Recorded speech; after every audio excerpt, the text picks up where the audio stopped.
رسول کائنات صلی اللہ علیہ وسلم نے فرمایا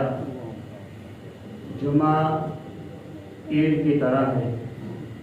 اور دوسرے مقام پر فرمایا کہ اسی دن آدم علیہ السلام کو پیدا فرمایا گیا،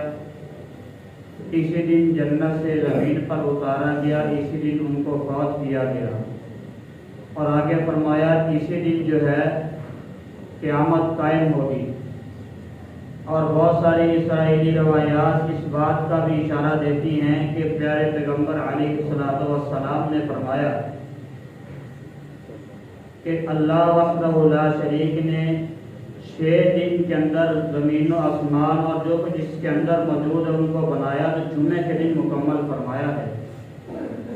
یہ جمعہ وہ دن ہے جس کے بارے میں اللہ کے رسول صلی اللہ علیہ وسلم نے فرمایا کہ آدمی نے ایک جمعہ پڑھا، آئندہ جمعہ پھر پڑھا، اس کے درمیان انسان سے جو بھی گناہ ہوتے ہیں وحدہ لا شریک کو معاف فرما دیتے ہیں۔ تو جمعہ کی فضیلت کے حوالے سے اگر دیکھا جائے تو باقی تمام دنوں سے، جس طرح ماہ رمضان باقی تمام مہینوں سے افضل اور اعلیٰ ہے، اس طرح تمام ایام میں سے جمعے کا دن جو ہے وہ سب سے افضل اور اعلیٰ ہے۔ اللہ کے رسول صلی اللہ علیہ وسلم نے جمعے کے دن کے لیے چند آداب بھی بتائے ہیں اور اس کی بہت زیادہ فضیلت بھی بیان فرمائی ہے۔ جو آدمی جمعے کے دن کی فضیلت کو حاصل کرنا چاہتا ہے، پہلا ادب تو یہ ہے اس کو چاہیے کہ جمعہ کے دن جو فجر کی نماز با جماعت ادا کرے، اور ممکن ہو تو جمعہ کی نماز کے اندر سورہ سجدہ اور سورۃ الدہر کی تلاوت کرے، جیسا کہ آج ہم نے اس کے ساتھ نماز پڑھی اللہ کے فضل سے۔ اللہ کے رسول صلی اللہ علیہ وسلم نے دوسرا ادب یہ بیان فرمایا کہ جمعہ کے دن سورۃ الکہف کی تلاوت کی جائے، اور فرمایا جو آدمی سورۃ الکہف کی پہلی 10 آیات کو یاد کر لیتا ہے، وحدہ لا شریک دجال کے فتنے سے اس کو محفوظ فرما دیتا ہے۔ اور جمعے کے دن سورہ کہف کی تلاوت کی ہے، اللہ وحدہ لا شریک آئندہ جمعے تک اور مزید 3 دن یعنی 10 دن کے اندر جو اس سے گناہ ہوتے ہیں وحدہ لا شریک کو معاف فرما دیتے ہیں۔ ایک اشکال کو یہاں پہ آپ حضرات سے دور کرتا جاؤں کہ اکثر لوگ یہ سوال کرتے ہیں کہ آگے تو گناہ کیے نہیں، معاف کیسے؟ محدثین اعظام علماء کرام نے لکھا ہے کہ جو آدمی ایسی فضیلت والا کام کرتا ہے جن کے بارے میں فرمایا کہ آئندہ سال کے گناہوں کو بھی معاف کر دیا جائے گا،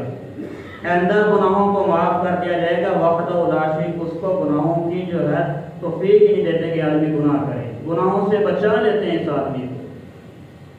تو جمعہ کے دن کی فضیلت کو پانے کے لیے اوس بن اوس رضی اللہ تعالیٰ عنہ بیان فرماتے ہیں،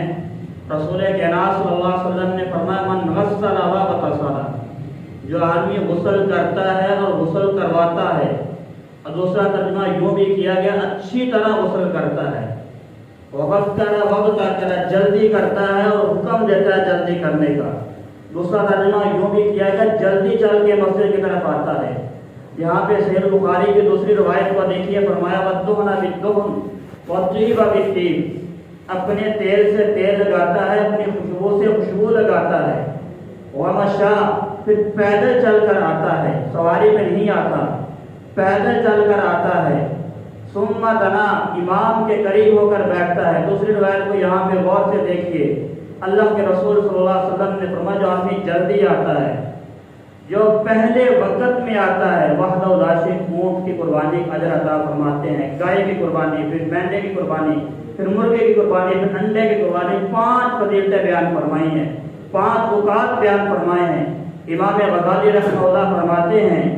کہ صبح کا جب سورج طلوع ہوتا ہے اس سے لے کر امام کے منبر پر بیٹھنے تک جتنا وقت ہے، اس کو 5 حصوں میں تقسیم کیا جائے، جو پہلا حصہ بنتا ہے اس کے اندر جو آدمی آئے گا وحدہ لا شریک اونٹ کی قربانی کا اجر عطا فرمائیں گے۔ اس انداز میں جو اوقات میں آتا جائے گا، ہماری حالت یہ ہے کہ امام صاحب جب منبر پر تو دور کی بات، جب آخری خطبے میں ہوتے ہیں ہم دوڑتے ہوئے آتے ہیں، سانس پھول رہا ہوتا ہے، وضو بھی صحیح نہیں ہوتا، یہاں جمعے کا اجر تو دور کی بات ہے، نماز کا بھی اجر نہیں ملتا، سانس کھلا ہوتا ہے، وضو درست نہیں ہوتا۔ اور یاد رکھیے اسی حدیث مبارکہ کے اندر جو صحیح بخاری کے اندر روایت ہے، اللہ کے رسول صلی اللہ علیہ وسلم نے فرمایا جب امام منبر کے اوپر بیٹھ جاتا ہے وہ فرشتے جو اجر لکھنے والے ہوتے ہیں اپنے رجسٹروں کو بند کر کے امام کا خطبہ سننے بیٹھ جاتے ہیں، اس کے بعد کسی کا اجر نہیں لکھا جاتا۔ تمام کے تمام علماء فقہاء محدثین نے اس بات کو لکھا ہے، جو خطبہ شروع ہونے کے بعد آدمی آتا ہے بغیر کسی عذر کے جان بوجھ کر لیٹ آتا ہے، اس کو آدمی کو اللہ وحدہ لا شریک کے ہاں جمعے کا اجر نہیں ملتا ہے۔ وہ آدمی صرف نماز کو پاتا ہے، اس کا آنے کا کوئی جواز نہیں ہے۔ ہاں ایک آدمی کسی عذر کی بنا پہ، کسی مجبوری کی بنا پہ لیٹ ہو گیا، وہ وحدہ لا شریک معاف کرنے والے ہیں، ورنہ لیٹ نہیں ہونا چاہیے۔ آدمی مسجد میں آتا ہے، آگے نوافل کو ادا کرتا ہے، جتنی اللہ تعالیٰ اس کو توفیق عطا فرماتے ہیں، خاموشی کے ساتھ بیٹھ جاتا ہے۔ یہاں پہ وسطیہ کے الفاظ بیان فرمائے، خاموشی کے ساتھ غور کے ساتھ خطبے کو سنتا ہے۔ پھر وحدہ لا شریک کیا بیان فرماتے ہیں، اس آدمی کو کیا ملے گا؟ ایک قدم کے بدلے من اجر سنۃ کصیامها وقیامها، صرف ایک قدم چلا ہے، وہ وحدہ لا شریک 1 سال کا اجر روزوں کا بھی عطا فرمائیں گے، قیام کا بھی عطا فرما دیں گے۔ اس سے بڑھ کر فضیلت کیا ہو سکتی ہے کہ آدمی صرف ایک قدم چلتا ہے، پورا سال روزہ رکھنے کے برابر، اور ایک قدم رات بھر قیام کرنا پورا سال قیام کرنے کے برابر اجر ملتا ہے۔ ہم کو چاہیے ہم اس فضیلت کو پائیں۔ ہم کم از کم صبح کا شروع ہونے سے لے کر تو نہیں آ کرتے، کاروبار ہے، تجارت ہے، دیگر معاملات ہے، کم از کم ہم کو پہلی اذان سے پہلے تو آنا چاہیے۔ اگر اتنا بھی نہیں ہو سکتا تو کم از کم اتنا ضرور کرنا چاہیے کہ امام کے منبر پر بیٹھنے سے پہلے ہمیں مسجد میں پہنچ جانا چاہیے، اور آ کر ان 2 چیزوں کا بھی خیال رکھنا چاہیے۔ جب مسجد میں آ گئے، جہاں جگہ ملے وہاں بیٹھ جانا چاہیے، یہ نہیں کہ کسی کو اٹھا کے دوسری جگہ کیا جائے۔ اللہ کے رسول صلی اللہ علیہ وسلم نے منع فرمایا ہے، اور اس طرح کسی کو کھیلنے کے لیے چٹائیوں کے ساتھ کھیلنا شروع کر دیتے ہیں، دریوں کے ساتھ کھیلنا شروع کر دیتے ہیں، یا کسی کو کہتے ہیں خاموش ہو جو اللہ کے رسول صلی اللہ علیہ وسلم نے فرمایا اس آدمی نے اپنے اجر کو ضائع کیا ہے، اس نے یہ لغو بات کی ہے۔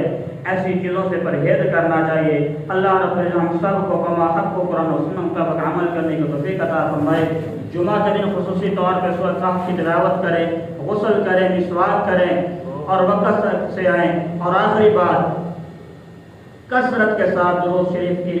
جو ہے وہ اس کا اہتمام کیا جائے۔ اللہ کے رسول صلی اللہ علیہ وسلم نے فرمایا جو آدمی کثرت کے ساتھ مجھ پر درود پڑھتا ہے وحدہ لا شریک، اس کو قیامت دن مجھ پر واجب فرماتے ہیں کہ میں اس آدمی کی شفاعت کروں۔ ہم سب یہ چاہتے ہیں کہ اللہ کے رسول صلی اللہ علیہ وسلم کی شفاعت ہو، اور جمعہ کے دن تو خصوصی طور پر تاکید فرمائی میرے اوپر کثرت کے ساتھ درود کو پڑھا جائے۔ اور جمعہ کے دن ایک ایسی گھڑی ہوتی ہے جس کے اندر انسان جو بھی دعا کرتا ہے وحدہ لا شریک اس کو قبول فرما لیتے ہیں۔ وہ گھڑی کا وقت کیا ہے؟ امام احمد بن حنبل رحمہ اللہ نے 40 اقوال بیان فرمائے ہیں، جن میں سب سے قوی ترین جو اقوال ہیں وہ 3 قول ہیں۔ امام جب منبر پر بیٹھ جائے اس سے لے کر نماز کے کھڑا ہونے تک، دوسرا 2 خطبوں کے درمیان جو وقت ہوتا ہے قبولیت کے گھڑی ہے، اور تیسرا اس سے بھی قوی ترین جو حدیث سے قول ملتا ہے وہ یہ عصر سے لے کر مغرب کے درمیان وہ گھڑی آتی ہے۔ انسان اس درمیان جو بھی وحدہ لا شریک سے دعا کرتا ہے وحدہ لا شریک کی دعا کو رد نہیں فرماتے۔